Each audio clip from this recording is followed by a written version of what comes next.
Hello friends, it's Akash here. दोस्तों, आज मैं लेके आया हूँ ऐसे 5 स्वतंत्रता सेनानियों की कहानी जो इतिहास के पन्नों में कहीं गुम से हो गए हैं।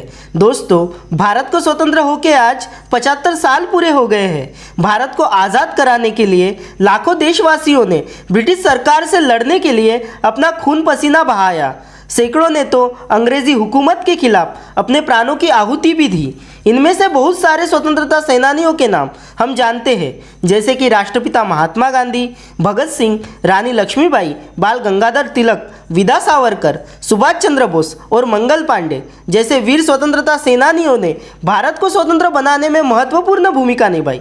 लेकिन इन नामों के अलावा भी कुछ ऐसे नाम हैं जिन्होंने देश के आज़ादी के लिए अपना सब कुछ कुर्बान कर दिया। तो चलिए जानते हैं ऐसे ही 5 स्वतंत्रता सेनानियों के बारे में जो इतिहास के पन्नों में कहीं गुम हो गए हैं। अवध बिहारी एक राष्ट्रवादी और स्वतंत्रता सेनानी थे। अवध बिहारी ब्रिटिश शासन के खिलाफ गतिविधियों में सक्रिय रूप से शामिल थे। अंग्रेजों के खिलाफ अवध बिहारी ने उत्तर प्रदेश और पंजाब में मोर्चा संभाला था। वे राम बिहारी बोस के आंदोलन से जुड़े हुए थे। अवध बिहारी ने ब्रिटिश अधिकारी लॉर्ड हार्डिंग पर बम फेंकने की योजना बनाई थी, जिन्होंने 1910 से 1916 तक भारत के वाइसरॉय और गवर्नर जनरल के रूप में काम किया था। अवध बिहारी को फरवरी 1914 में गिरफ्तार कर लिया गया और मौत की सजा सुनाई गई। अवध बिहारी को 1 मई 1915 को अंबाला सेंट्रल जेल में फांसी दी गई। खुदीराम बोस बचपन से ही ब्रिटिश शासन के खिलाफ थे। खुदीराम बोस ने अंग्रेजों पर कई बम हमले किए। ब्रिटिश सरकार के नाक में दम करने वाले खुदीराम महज 19 साल की बहुत कम उम्र में शहीद हो गए। 11 अगस्त 1908 को बम हमलों के आरोपों में खुदीराम बोस को फांसी की सजा सुनाई गई। फांसी के वक्त उनकी उम्र महज 18 साल 7 महीने 11 दिन की थी। फांसी से पहले उनके आखिरी शब्द वंदे मातरम थे। खुदीराम ने अंग्रेजों पर कई बम हमले किए, जिसमें सबसे प्रमुख था मैजिस्ट्रेट किंग्सफोर्ड पर किया गया हमला। बटुकेश्वर दत्त एक भारतीय क्रांतिकारक थे। व्यापार विवाद बिल के विरोध में बटुकेश्वर दत्त ने दिल्ली में 8 अप्रैल 1929 को केंद्रीय विधानसभा में भगत सिंह के साथ ही बम विस्फोट किए थे। उन्होंने ही इंकलाब जिंदाबाद का नारा लगाया था।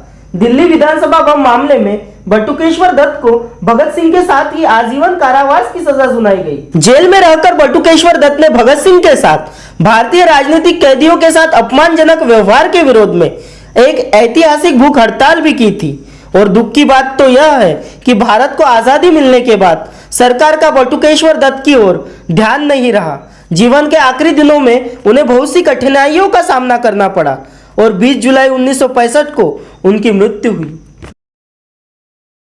प्रसिद्ध काकोरी रेल डकैती की साजिश का नेतृत्व करने के लिए राम प्रसाद बिस्मिल को याद किया जाता है।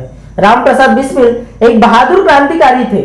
राम प्रसाद बिस्मिल क्रांतिकारी संगठन हिंदुस्तान सोशलिस्ट रिपब्लिकन एसोसिएशन के संस्थापक सदस्यों में से भी एक थे। स्वतंत्रता सेनानी होने के अलावा बिस्मिल उर्दू और अंग्रेजी के एक महान कवि और लेखक भी थे। सरफरोशी की तमन्ना अब हमारे दिल में है कविता भी उनके द्वारा लिखी गई है। काकोरी कांड में बिस्मिल को अशफाक उल्लाह खान और उनके 2 अन्य साथियों के साथ फांसी की सजा सुनाई गई। 19 दिसंबर 1927 को 30 साल की उम्र में बिस्मिल को फांसी दे दी गई। जालियनवाला बाग हत्याकांड के पीछे जिम्मेदार शख्स जनरल डायर के हत्या की साजिश उधम सिंह ने रची थी। कहा जाता है कि शहीद उधम सिंह ने जालियनवाला बाग हत्याकांड के बाद शपथ ली थी कि वह उसका बदला जरूर लेंगे। जालियनवाला बाग हत्याकांड के 21 साल बाद उधम सिंह ने जनरल डायर की हत्या कर दी। हालांकि महात्मा गांधी ने उस समय उधम सिंह के बदले की भावना की निंदा की थी। वहीं नेहरू ने अपने अखबार नेशनल हेराल्ड में लिखा था, हत्या के लिए खेद है, लेकिन यह पूरी उम्मीद है कि इसका भारत के राजनीतिक भविष्य पर दूरगामी प्रभाव नहीं पड़ेगा। लेकिन सुभाष चंद्र बोस एकमात्र नेता थे जिन्होंने उधम सिंह के उठाए कदम की सराहना की थी। माइकल डायर की हत्या के लिए 31 जुलाई 1940 को उन्हें पेंटिनवले जेल में फांसी दी गई। दोस्तों, यह थी 5 ऐसे बहादुर स्वतंत्रता सेनानियों की जानकारी जो अंग्रेजी हुकूमत के खिलाफ लड़ते रहे और आजादी के लिए अपनी जान तक न्यौछावर कर दी। लेकिन आज इन स्वतंत्रता सेनानियों के नाम इतिहास के पन्नों में कहीं गुम से हो गए हैं। दोस्तों, अगर आपको यह वीडियो अच्छा लगा हो तो लाइक कीजिए, दोस्तों के साथ शेयर कीजिए और बने रहिए हमारे चैनल क्रिएटिव 3 कलर्स के साथ। जय हिंद।